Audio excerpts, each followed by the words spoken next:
Hello! Welcome back to our channel వండర్‌లట్టు. ఇవాళ నేను ఒక ఫ్లాప్ అయిన గోబీ ఫ్రైడ్ రైస్ గురించి చెప్తానండి. ఫ్లాప్ అయిన ఎందుకన్నానో ముందు ముందు మీకే తెలుస్తుంది. ఇది చాలా ఇష్టంగా చేసుకున్నాను. టేస్ట్ సూపరుంది. ఎలా చేయాలో చూద్దాం.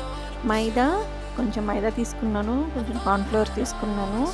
దీంట్లో కొంచెం కారం ఏసుకున్నాను.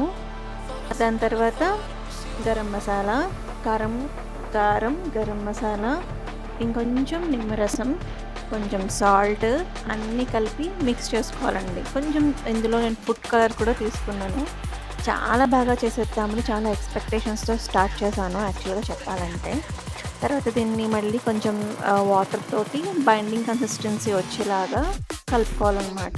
జస్ట్ మనం పకోడీ పిండి, బజ్జీ పిండి ఎలా కలుపుతాం దానికి పట్టేలాగా, అలా దానికి కొంచెం బైండింగ్ కన్సిస్టెన్సీ వచ్చేలాగా బాగా కలుపుకోవాలి. తర్వాత ఇందులో ముందుగా కట్ చేసి పెట్టుకున్న కాలీఫ్లవర్‌ని చిన్న చిన్న ఫ్లోరెట్స్ లాగా కట్ చేసుకుంటాం కదా!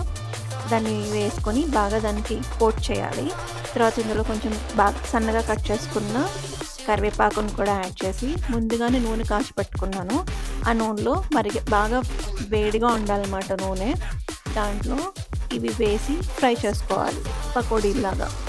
ముందు వేసినప్పుడైతే చాలా బాగున్నాయండి చూడ్డానికి. ఇలాగే పకోడీ ఇలాగే తినేద్దాం ఇలా వస్తే అనుకున్న ఫీలింగ్ కూడా వచ్చింది. ఏది అక్కడి దాకా వెళ్ళదు కదా! చూద్దాం అనుకుని అయ్యేసరికి వేగేసరికి ఆ బైండింగ్ మొత్తం ఊడిపోయి నూనెలో కలిసిపోయింది. ఇదంతా ఏమో మళ్ళీ విడిగా వచ్చేసిందనమాట. కాపోతే ఏంటి అంటే కాలీఫ్లవర్ ముక్కలు చాలా బాగా వేగాయి. అదొకటి సంతోషం. సరేలే స్టార్ట్ చేశాం కదా! ఎందుకు పోగొట్టుకోవడం అని చెప్పి దాంట్లోనే కొంచెం మళ్ళీ ఆయిలేసి, ఒక్క ఎండుమిర్చి వేసి, కొన్ని పచ్చిమిర్చి వేసి, దాని తర్వాత ఇవన్నీ బాగా కొంచెం స్ప్రింగ్ ఆనియన్స్ కూడా ఏసాను. ఇవన్నీ బాగా కొంచెం హై ఫ్లేమ్‌లో చైనీస్ కాబట్టి కొంచెం హై ఫ్లేమ్‌లో బాగా ఫ్రై చేసుకోవాలనమాట. తర్వాత ఇందులో కొంచెం కసూరి మేతి కూడా వేశాను.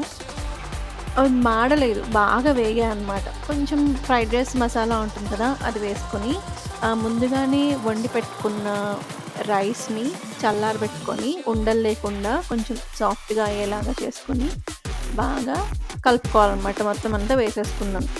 వేసేసుకొని బాగా కిందకి పైకి బాగా దాన్ని టాస్ చేసుకోవాలనమాట. ఈ టాస్ అనే వర్డ్ ఎలా వచ్చిందో నాకు తెలీదు కానీ దీన్ని టాస్ అంటారు అని కొన్ని కొన్ని ఛానల్స్‌లో వాళ్ళు చెప్తుంటుంటే వాళ్ళు చూసి చెప్తుంటుంటేనే నాకు తెలిసింది.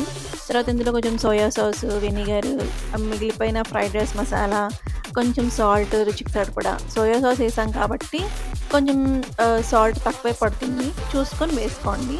ఇవన్నీ వేసి బాగా మళ్ళీ టాస్ చేసుకొని ఇందాక మనం ఫ్రై చేసి పెట్టుకున్నాం కదా! కాలీఫ్లవర్ ఏదైతే మనకి బైండింగ్ ఊడిపోయిందో అది గూడా వేసి బాగా కలుపుకోవాలనమాట.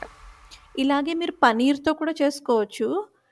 నేను కాలీఫ్లవర్‌తో చేశాను. పన్నీర్ కూడా సేమ్ యాజ్ ఇట్ ఈజ్ ఇంతే. తర్వాత కొంచెం కొత్తిమీరతో గార్నిష్ చేసుకొని సర్వింగ్ బౌల్‌లో తీసుకొని వేడివేడిగా బయట చల్లగా ఉంది కాబట్టి వేడివేడిగా తింటే చాలా బావుంది. టేస్ట్ అయితే చాలా బావుంది. ఫ్లాప్ అయింది ఏంటి అంటే కాలీఫ్లవర్. మీరు కూడా చేసుకుంటారు. మీకెలా కుదిరిందో కామెంట్ చేస్తారని ఎక్స్‌పెక్ట్ చేస్తూ thanks for watching. Thank you.